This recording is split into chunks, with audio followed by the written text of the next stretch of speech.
Hello दोस्तों, राधे राधे। मेरे channel पर आप सभी का स्वागत करते हैं। देखिए, कुछ दिन में उत्पन्ना एकादशी आने वाली है। 26 नवंबर को उत्पन्ना एकादशी। उत्पन्ना एकादशी का बहुत ही विशेष महत्व है। मैं आपको उत्पन्ना एकादशी की कथा सुनाऊंगी। उत्पन्ना एकादशी मार्गशीर्ष माह के कृष्ण पक्ष की में आती है। मैं आपको उत्पन्ना एकादशी की कथा सुनाऊंगी, सुनिए आप। श्री सूत जी ऋषियों को कहने लगे, विधि सहित इस एकादशी व्रत का महात्म्य तथा जन्म की कथा भगवान कृष्ण ने युधिष्ठिर को सुनाई थी। सतयुग में एक महाभयंकर राक्षस मुर नाम का प्रकट हुआ। उसने अपनी शक्ति से देवताओं को पराजित किया और अमरावतीपुरी से नीचे गिरा दिया।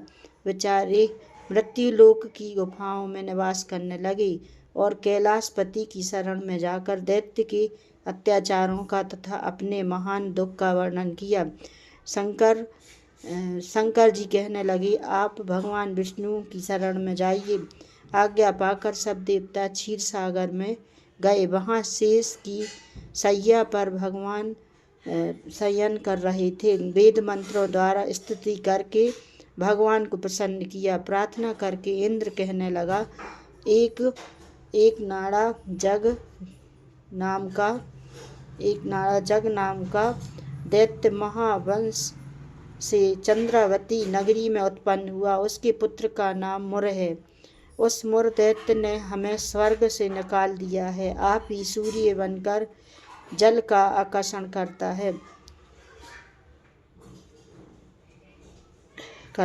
आप ही मेघ बनकर जल बरसाता है। भूलोक से के बड़े बड़े कर्मचारी देवता सब शरणार्थी बन चुके हैं। अतः आप उस बलशाली दैत्य को मारकर हमारा दुख दूर कीजिए। भगवान बोले, देवताओं, मैं तुम्हारे शत्रु का शीघ्र संहार करूँगा। आप निश्चित होकर इंद्रावती नगरी पर चढ़ाई करो।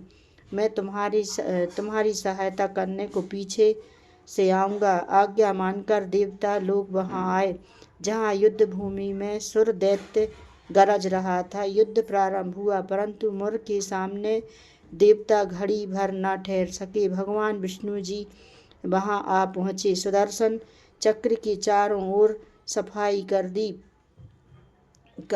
एक मुर दैत्य का सिर न काट सका और न गदा उसकी गर्दन तोड़ सकी। भगवान ने सारंग धनुष हाथ में लिया। बाणों द्वारा युद्ध प्रारंभ हुआ, परंतु शत्रु को मार न सके। अंत में कुश्ती करने लगे। हजारों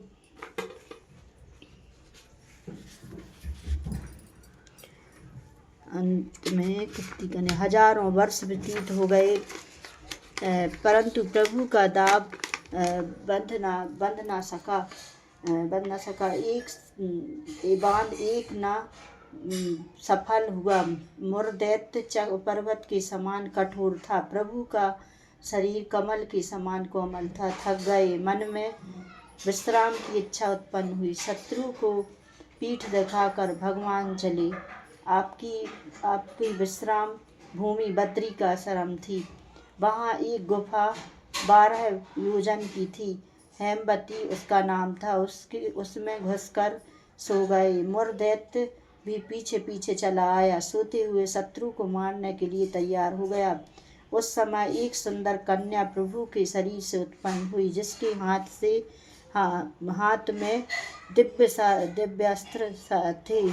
उसने मुर के अस्त्र शस्त्रों के टुकड़े टुकड़े कर दिए, रथ भी तोड़ दिया। फिर भी उस शूरवीर ने पीठ न दिखाई। कुश्ती करने को कन्या के समीप आया। कन्या ने धक्का मारकर गिरा दिया और कहा, यह मल्ल युद्ध का फल है।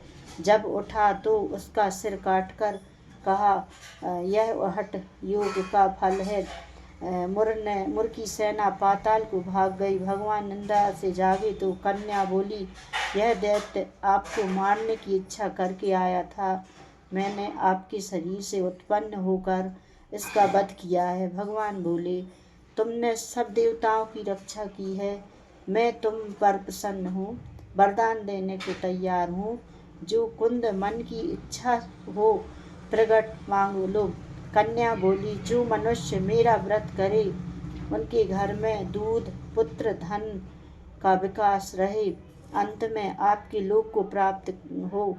भगवान बोले, तू एकादशी तिथि को उत्पन्न हुई है, इस कारण तेरा नाम एकादशी प्रसिद्ध होगा। जो श्रद्धा भक्ति से तेरा व्रत करे उनको सब तीर्थों के स्नान का फल मिलेगा। घोर पापों से उद्धार करने वाला तेरा व्रत होगा।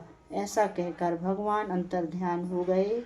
पतित पावनी विश्व तारिणी का जन्म मार्गशीर्ष मास की कृष्ण पक्ष में हुआ, इस कारण इसका नाम उत्पन्ना एकादशी है। जय राधा कृष्ण वल्लभ भगवान की जय। उत्पन्ना एकादशी की